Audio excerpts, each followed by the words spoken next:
তো ফ্ৰেণ্ডসকল যদি মোৰ চেনেলটো কোনোবাই নতুন চাই আছে এতিয়ালৈকে ছাবস্ক্ৰাইব কৰা নাই তেতিয়াহ'লে লেটেষ্ট ভিডিঅ'বোৰ পাই থাকিবলৈ এতিয়াই চেনেলটো ছাবস্ক্ৰাইব কৰি লওক আৰু বেল আইকনটো বজাই দিয়ক।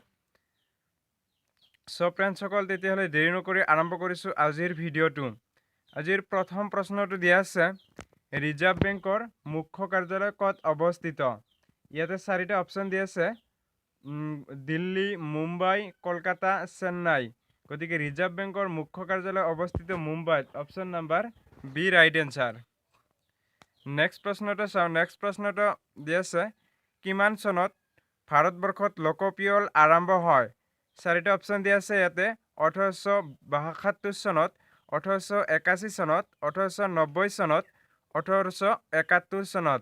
গতিকে ইয়াৰ ৰাইট এনচাৰটো হ'ব অপশ্যন নাম্বাৰ এ 1872 চনত।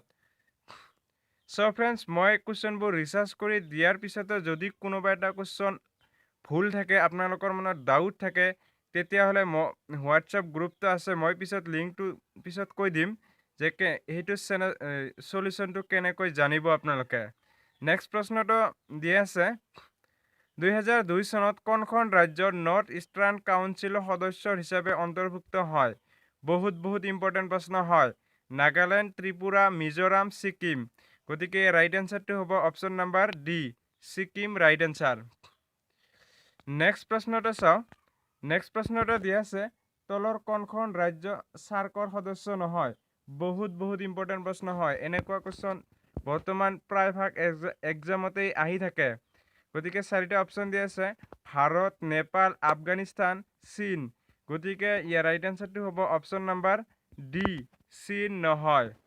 চাৰ্কৰ সদস্য চীন নহয়। Option number D right answer. Next প্ৰশ্নটো চাওঁ। নেক্সট প্ৰশ্নটো দি আছে হৰপ্পা সভ্যতাৰ আৱিষ্কাৰ কোন চনত হৈছিলে? গতিকে ফ্ৰেণ্ডসকল ইয়াতে দিয়া আছে 1921 চনত, 2000 চনত, 1922 চনত, 1821 চনত।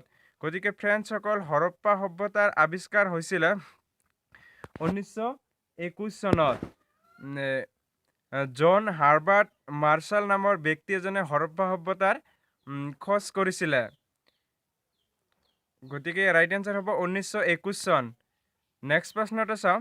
নেক্সট প্ৰশ্নটো দিয়া আছে গুপ্ত বংশৰ শাসনকালত মগধৰ ৰাজধানী কি আছিল?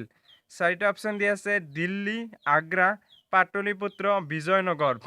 গতিকে গুপ্ত বংশৰ শাসনকালত মগধৰ ৰাজধানী আছিলে পাটলিপুত্ৰ।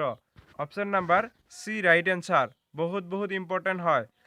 নেক্সট প্ৰশ্নটো চাওঁ। নেক্সট প্ৰশ্নটো দিয়া আছে ভাস্কো দা গামাই কেতিয়া ভাৰতমুখী সমুদ্ৰপথ আৱিষ্কাৰ কৰিছিলে? 1490 খ্ৰীষ্টাব্দত, 1486 খ্ৰীষ্টাব্দত, 1498 খ্ৰীষ্টাব্দত, 1496 খ্ৰীষ্টাব্দত। গতিকে ইয়াৰ ৰাইট এনচাৰটো হ'ব অপশ্যন নাম্বাৰ চি 1498 খ্ৰীষ্টাব্দত। সো ফ্ৰেণ্ডসকল এই কুৱেশ্যনবোৰ মই কেৱল আছাম পুলিচৰ AB আৰু UB কনষ্টেবলৰ কাৰণে চিলেক্ট কৰা নাই। ইয়াতে বহুতো ধৰণৰ কুৱেশ্যন আছে, হাই লেভেলৰো আছে কিছুমান আৰু AB UB কনষ্টেবলৰো আছে কাৰণ ইয়াতে SI লেভেলৰো কুৱেশ্যন আছে আৰু জেলিৱে ৱাৰ্ডাৰ আৰু AB UB কনষ্টেবলৰো কুৱেশ্যন মিক্স কৰি দিছোঁ। গতিকে বহুত ইম্পৰ্টেণ্ট হয়। নেক্সট প্ৰশ্নটো চাওঁ। নেক্সট প্ৰশ্নটো দিয়া আছে দ্বিতীয় চন্দ্ৰগুপ্তৰ আন এটা নাম কি আছিল? বিক্ৰমাদিত্য, মহাৰাজা, শিলাদিত্য, বিষ্ণুগুপ্ত। গতিকে দ্বিতীয় চন্দ্ৰগুপ্তৰ আন এটা নাম আছিলে বিক্ৰমাদিত্য। অপশ্যন নাম্বাৰ এ ৰাইট এনচাৰ। দ্বিতীয় চন্দ্ৰগুপ্তক বিক্ৰমাদিত্য বুলিও মাতিছিলে। নেক্সট প্ৰশ্নটো দি আছে ভাৰতত স্বদেশী আন্দোলন কিমান চনত হৈছিল? 1905 চনত, 1919 চনত, 1909 চনত, 1929 চনত। গতিকে ভাৰতত স্বদেশী আন্দোলন হৈছিলে 1905 চনত। অপশ্যন নাম্বাৰ এ ৰাইট এনচাৰ 1905 চনত। নেক্সট প্ৰশ্নটো দি আছে ব্ৰিটিছ ৰাজত্বত কোনখন চহৰ ভাৰতৰ গ্ৰীষ্মকালীন ৰাজধানী আছিল? হিমাচল, চিমলা, নাইনিতাল, উৰিষ্যা। গতিকে এই ৰাইট এনচাৰটো হ'ব option number B Shimla. Shimla আছিলে ভাৰতৰ গ্ৰীষ্মকালীন ৰাজধানী ব্ৰিটিছ ৰাজত্বৰ সময়ত। নেক্সট প্ৰশ্নটো চাওঁ। নেক্সট প্ৰশ্নটো দি আছে কোনে পোনপ্ৰথমবাৰৰ বাবে ভাৰতৰ জাতীয় পতাকা উত্তোলন কৰিছিল? ইন্দিৰা গান্ধী, জৱাহৰলাল নেহেৰু, মহাত্মা গান্ধী, স্বামী বিবেকানন্দ। গতিকে ইয়াৰ ৰাইট এনচাৰটো হ'ব option number B right answer Jawaharlal নেহৰুৱে। নেক্সট প্ৰশ্নটো চাওঁ। নেক্সট প্ৰশ্নটো দিয়া আছে সম্ৰাট জাহাংগীৰৰ প্ৰিয় চৰ্চা কি আছিল? চিকাৰ কৰা, ৰচনা আৰু চিত্ৰ অঁকা, সংগীত লিখা। 2 নম্বৰ অপশ্যনত দিয়া আছে এটা নহয়। গতিকে সম্ৰাট জাহাংগীৰৰ প্ৰিয় চৰ্চা আছিল ৰচনা কৰা আৰু চিত্ৰ অঁকা। Option number B right answer. বহুত ইম্পৰ্টেণ্ট প্ৰশ্ন হয়। নেক্সট প্ৰশ্নটো দিয়া আছে সংবিধান খচৰা কমিটিৰ অসমৰ প্ৰাৰ্থীজন হ'ল, তাৰপিছত ডেছ দিয়া আছে। সংবিধান খচৰা কমিটিৰ পাৰ্টিত অসমৰ ব্যক্তি মানে প্ৰাৰ্থীজন কোন আছিল অসমৰ পৰা? বহুত ইম্পৰ্টেণ্ট কুৱেশ্যনটো হয় আৰু এইবোৰ কুৱেশ্যন জানি থোৱা ভাল জানিব লাগে। নবীন বৰদলৈ, গোপীনাথ বৰদলৈ, জাকিৰ হুছেইন, মহম্মদ ছাদুল্লাহ। গতিকে ইয়াৰ ৰাইট এনচাৰটো হ'ব অপশ্যন নাম্বাৰ ডি মহম্মদ ছাদুল্লাহ আছিলে খচৰা কমিটিৰ অসমৰ পৰা। নেক্সট প্ৰশ্নটো চাওঁ। নেক্সট প্ৰশ্নটো দি আছে তলৰ কোনটো কাৰণত ফুলবোৰ ৰঙীন হয়? এইটো চায়েন্সৰ কুৱেশ্যন হয় কাৰণ আছাম পুলিচৰ 2টা চায়েন্সৰ কুৱেশ্যনো আহিব। অপশ্যন দি আছে ক্লৰ'ফিল, মেলানিন, ফাইট'ক্ৰমন, এন্থ'চায়ানিন।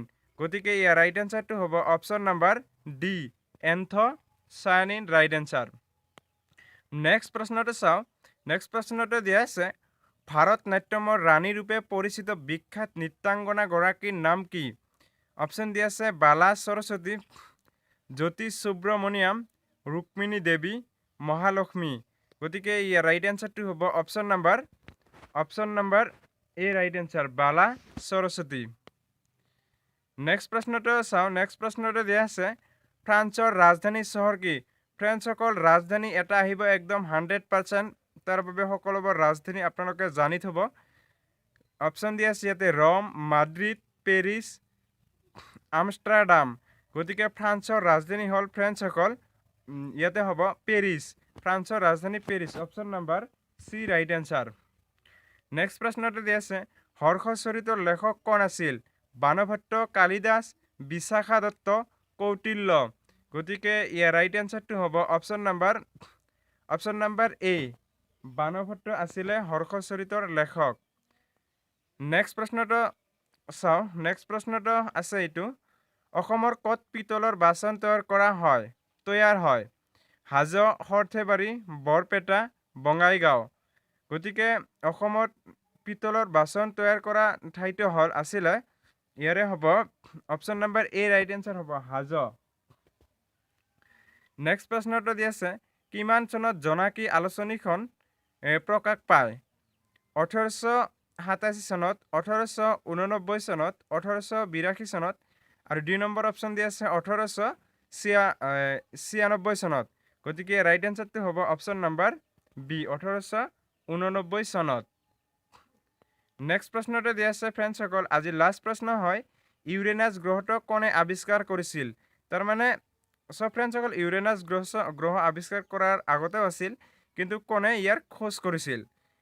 অপশ্যন দি আছে উইলিয়াম হাৰ্বক্লে, জোচেফ ফৰিয়াৰ, কোপাৰনিকাছ, আইনষ্টাইন। গতিকে ইয়াৰ ৰাইট এনচাৰটো হ'ব অপশ্যন নাম্বাৰ এ উইলিয়াম হাৰ্বক্লে।